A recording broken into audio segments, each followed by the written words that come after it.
Hello and welcome to Sorcerer King. I'm Adam with Stardock, showing you off a little bit of our new fantasy strategy game. Sorcerer King is a game in which you go out, you expand your empire, you send your heroes on adventures, they level up, you craft them equipment, you enchant their equipment, you enchant them, you cast awesome spells, and eventually you go and find the Sorcerer King and you kick his teeth in before he can destroy the world. So it's really... It's strategy, it's adventure, it's all kinds of stuff. What I'm showing off today is our Priestess Sovereign. Now, we have 6 Sovereigns, and each one has a unique, a lot of unique stuff, actually. Different spellbook loadout, which determines which spells and enchantments you have access to. A special ability. In the Priestess's case, I can spend mana to give permanent stat boosts, which is pretty awesome. This whole Sovereign tree here is entirely unique to each Sovereign. There's a couple of skills that are shared between Sovereigns, like Tower of Mastery is the alternate win condition. Everybody has a hero somewhere on their tree, but all the other ones are different, right? Inquisition, Greater Piety, Marching Hymn, Sword of Judgment, like these are all unique Priestess skills. So that's kind of how... Oh, and unique spells too, let's not forget that. And a unique starting party. In my case, I have Keplen the Mage, and I've built a pikeman to support him. He's still got a couple of his 2 starting guys who are surprisingly not dead. Usually they are cannon fodder who are sacrificed for the hero to get some of the levels that he needs to get sufficiently awesome to effectively kill things. You can see here we have 13 heroes, each one again with their own skill tree, totally different every time. Keplen he actually starts off pretty weak, but he gets really awesome. He's got a couple things. This greater reflexes and swiftness both scale with the number of shards that you control, which is a really key mechanic in our game.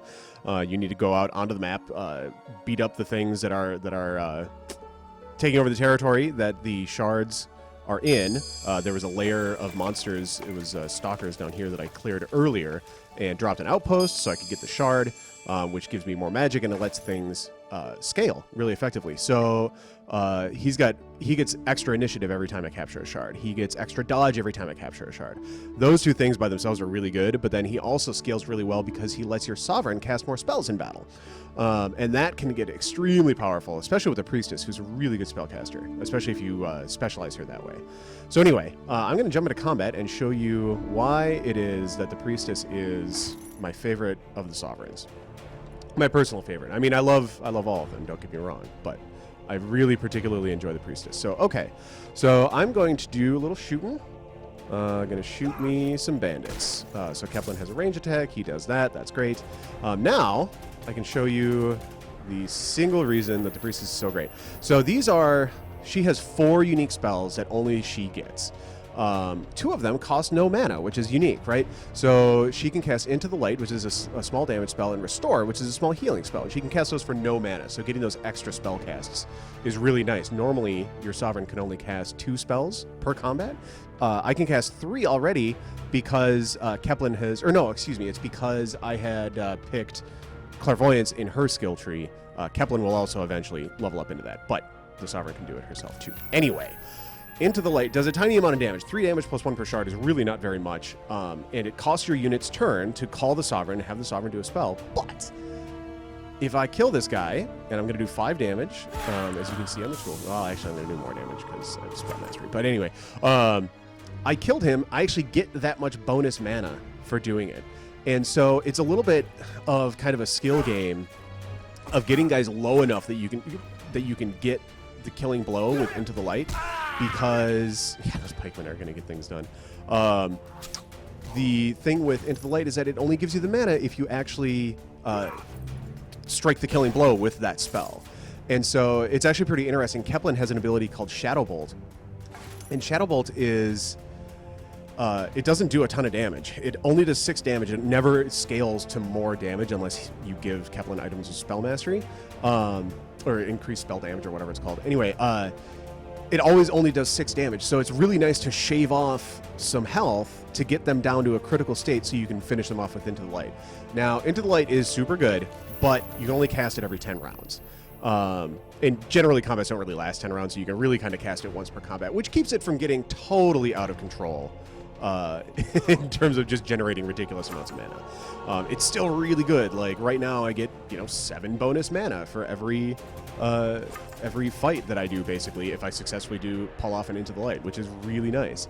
You see there, the other thing I like about the Priestess, I have these extra spell casts. I can use those to cast my free heal to keep, and so it keeps my guys from being wounded after the fight, because you don't heal automatically after combat.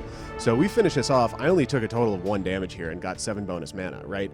So that actually, it gives the Priestess a really nice kind of skill-based flavor to her combat, which I really enjoy. If you're good at the Priestess, you can really kick a lot of butt. But it's not the easiest thing, because Keplen, like I said, Keplen is probably the weakest of the starting heroes, and his party is not very good. The soldier and this pikeman here, they're kind of only okay. Keplen himself is kind of weak. It's just not. It can be a little rough going in the early goings with the Priestess. But anyway, I want to show a little bit of what the point of the game is. Okay, so there are all these quests out on the map. They are written by Chris Buckles, who is also of Cracked.com. He wrote a lot of stuff for Galactic Civilizations 3, which is our last game. We wrote almost everything for Sorcerer King, and a lot of them are really quite funny. I do encourage you to read through them when you're playing the game on your own. I'm not going to read through the whole thing on my own time, or rather when I'm trying to demo the game. But follow play. I want to know more. Okay, so we can get to the bottom of the mystery of the dead villagers down there. I'm actually going to let that sit for a minute because I want to get up here. If I can get my pioneer up here, that's a new city site for me. And cities are super important because, like in many strategy games, your cities are really the seat of your power. They let you increase your productive capacity. In Sorcerer King, they let you get more logistics, which are really important. Logistics is basically your unit cap. Sorcerer King is really a game about having smaller numbers of more awesome units, rather than just covering the map with a ton of dudes. So it is super advantageous to get cities and get more. All right, Kepler popped the wolf, which is nice. The wolf has a howl that I really hate, because the stupid howl does a bunch. It would give all these guys +1 attack, which is not ideal. All right. So okay, nice. So my pikeman resisted that slow from the bandit leader, which is really nice because the slow is really annoying and it lasts for the rest of combat. I don't have enough to Into the Light him yet, or rather, he's not low enough to do it yet. So, man. So my dingus pikeman kind of has nothing to do on his turn, which is always a waste. Fortunately, my awesome pikemen are getting things done.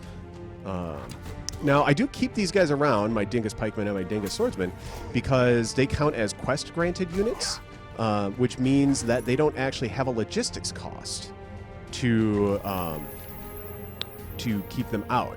Whereas, like, these pikemen I trained in my city, and so they cost me 1 logistics to have out, which is, I mean, not the end of the world. And I mean, you need to make troops, but it's also really nice to have these free guys.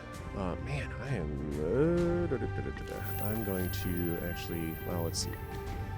Kill guys, do other things. Oof, that guy's got a lot of hit points. That is not ideal. Well, let's start beating on him then. Oh man, he might actually kill Keplen. That would really stink. Oh no, he's gonna beat on the pike. Okay, that's fine. Well, I mean, it's not fine, but we'll survive. All right. Oh man, Doctor's awesome. The pikeman got things done. That's super great. All right. So this is actually looking a little bit more up. I thought I was gonna be in rougher shape. I could have him restore himself, but his damage is a lot higher than my various dinguses up here, so I'm gonna have them do the restoring of Keplen, because I do not want him to die. And it's just, it's a little strategy thing. It's a little more effective to have Keplen do things on his turn and blow the turn on my other idiots. Let's see. Yeah, finish him off. Oh, he's got a big missile dodge. Okay, well, he didn't dodge it that time. That's nice. All right. Should be able to finish this up pretty quickly. Yep, got him, because the awesome pikeman. I'll have some more restoring. I've got 1 spellcast left. He's actually better than the swordsman, so I'll restore him. And we're going to finish it off, and it's going to be great. All right. Pow. Excellent. Got some loot. Now, hopefully, I do believe I have... Oh, yeah, clear the camp, which gets me also stuff. Ooh, that's a book that actually gives Keplin a permanent bonus. Well, it gives anybody a permanent bonus. I'm going to use it on my hero rather than my dinguses for what I hope are obvious reasons. And then I'm going to go craft some stuff. Crafting is super important in our game. You can craft, for example, minor healing potions are incredibly helpful. Boots are plus defense, incredibly helpful. I'm going to put those on my dinguses. Well, actually, not my dinguses. My awesome guys. My awesome pikemen, which I believe was that guy. What I should do is rename them. I actually tend to rename my units a lot in our game because they have a lot more personality. So, not dinguses. Awesome. And it's helpful because they're going to get customized pretty deeply by the equipment that they wear and by the experience that they gain when they're on them, and by the enchantments that they have on their equipment, all that stuff. All plays a significant role in their combat capabilities. So, okay, so he's actually got a clear path, or she, rather, has a clear path up here, which is fantastic. Oh, well, that's not the clearest path I've ever had. But we'll build a city and pretend like those guys aren't going to kill it. They might not. This could be interesting. I was going to send Keplin back over here to clear out this Warlock quest and clear out these, but instead I'm going to hope that he can save Tylin. Okay, so yeah, here we have the Sorcerer King giving me grief about expanding since he is the leader of the world. He has conquered the world. He is the overlord. He is the evil overlord. Now, I've already kind of lipped off to him, so I'm just going to keep on lipping off. Now, I get plus threat, which is bad because he is going to attack me more now. But I've already kind of maxed my threat by basically flipping the Sorcerer King the bird. So I can just keep on flipping him off. And I get courage, which is cool because courage actually leads to nice, unique choices and events and stuff later on in the game. We have him attacking some shards. That's bad. That's okay, though. I'm actually in pretty decent shape. Keplin's got some levels. I just settled my third city. I've got, 4 shards? That's actually pretty good for the early part of the game where I'm at right now. So these guys have taken a little bit of damage because they spent a turn in my zone of control. But they are still quite large. So we're going to see what we can do about that. Oh, boy. Have Keplin pop him, and then you can get your Into the Light on, so we can be finished with that. Okay. So we successfully did that, and now we just have to not get owned by these guys, which, they didn't do that much damage. And my guys, my pikemen, can really whoop up on mounted units. So they get a native damage bonus, and then they also have an ability that lets them do an extra 50% once every couple rounds if you use the ability. So they actually really are pretty awesome. All right, I'll use my last Sovereign cast to restore my pikemen. See, I really like how with the Priest, if you play carefully and you play effectively, you can really be so effective, not only with Into the Light. Oh, I hate that stupid knockback ability. Yeah. All right. Well, Dr. Awesome. Actually, he's a dingus. Never mind. The not dinguses will finish off. But if you play effectively, like I took out these guys, I barely took any damage. Now, I had a pretty good matchup because I had 2 pikeman units in my army. But even so, like, I got bonus mana. Like, I've got 72 mana now, which is quite a lot for this early part of the game, even though I have several shards, because I've been able to use Into the Light so effectively. So that is kind of what's going on with the Priest early game. I'm going to cut now to a little bit later, I think. I'm going to go play a bunch and cut to a later part of the game in which I can show you kind of what the Priestess can do on the high end. Okay, welcome back. I have gotten significantly more awesome in the time I've been playing since last we spoke. I got Keplin still. He continues to kick butt. I got a Cleric, who is a special priest-only unit, who is a fairly handy support unit, as you might imagine. I have the Not Dinguses are still there, except with way better equipment now. And Tandis joined me. I got him out of my Sovereign tree. You get a random... Every Sovereign has the ability to get a Recruit Hero skill, which gives you a random one of the heroes. And I got Tandis, who is a perfectly fine choice for me. or a perfectly fine happenstance, I guess. And then this guy you see over here is a Destiny Sentinel. That is the other priest-only thing. There's a lot of priest-only things. But priests have what's called Divine Favor. In Divine Favor, I have 13 right now. You get it out of the Sovereign Tree, and there's a finite supply. There's only so much that you ever get. But I can use it to... I used it to summon this Destiny Sentinel, who is a freaking boss, incidentally. With only middling equipment that I haven't even enchanted. He's got 51 attack, 11 defense, 23 initiative, and 10 dodge, which is pretty good. He is very strong and doesn't cost logistics. And all I had to pay for him was a Destiny's Favor, which is a steep cost, but he's awesome, and I love him.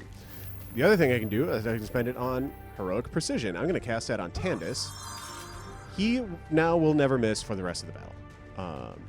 I'm actually not sure how that interacts with Maul. We'll see, because Tandis has Maul. Now, Maul, if you haven't played one of our games before, is basically horrendously overpowered. Not really. I mean, everything's overpowered. But he just keeps on hitting until he misses. And with Heroic Precision, I'm not actually sure if he keeps on hitting literally forever, or if he does eventually miss, because you get a hit penalty every time you do hit somebody with Maul. But Maul is hilarious. And anyway, not dinguses are going to go here and not do very much damage, because these guys actually have pretty significant defense and get beat on pretty good. Well, they are Swamp Giants. This is actually one of our rival factions. I declared war on them, basically so I can show you what the rival faction battles are like. But when you declare war on a rival, you attack their capital, you actually fight their hero. This is Sloth the Bug Lord. He does a bunch of terrible things. But you fight their hero along with a stack. So like the Swamp Giants, you have to fight a bunch of spiders and Swamp Giants and their hero. But if I manage to kill them all, which I am pretty hopeful I will be doing here. Ooh, nice. Uh-oh. Okay, that didn't actually do that much. Okay, that's good. All right, let's see. Ooh, my priest can do that. All right, so clerics can cast Divine Shield, which makes him invulnerable for 3 turns. Clerics are your buddies. Tandis can go do his sweep attack, whack a bunch of those guys. He's poisoned because he's standing in the toxin, but that's fine. I was going to heal him, but I don't really need to. So instead, let's see. Are the clerics going to give another turn? Yeah, the Giants are slow. All right, awesome. So you just go ahead and beat on Slog the Bug Lord. And you do. And my Sentinel is going to roll over here. And because I love my priest, do a little Into the Light. Do a little healing. Healing? Oh, Kepler. You see Restore is doing some pretty decent healing for 0 mana. I love the priest. Really, I do. So, alright. I'm just going to finish this guy off. And that is going to be that. And we have now beaten up the Swamp Giants. We got the unique item, which is the Giant Sledge, which we can then craft into something particularly awesome. And now we've opened up this land for settling, and it's pretty good land. It's got some essence, there's a bunch of resources, there's a bunch of layers I haven't cleared, but that's fine. And yeah, it could be as nice as it is to ally with your rivals. It can also be quite fun and helpful to murder them. Anyway, that is your look at the priest for today. I hope you enjoyed it. She is my favorite of the sovereigns. I'm not gonna lie, I love the priest. I love Kepler. Even though he starts out so bad. But hey, he wouldn't be a mage in a fantasy game if he didn't start out terrible and get super awesome, right? Anyway, all right, that's it. Thanks for watching. Check out Sorcerer King at sorcererking.com. It's available now on Steam or through Stardock or through the digital retailer of your choice. And we hope to, entertain you for years to come. All right, thanks for watching. Bye-bye.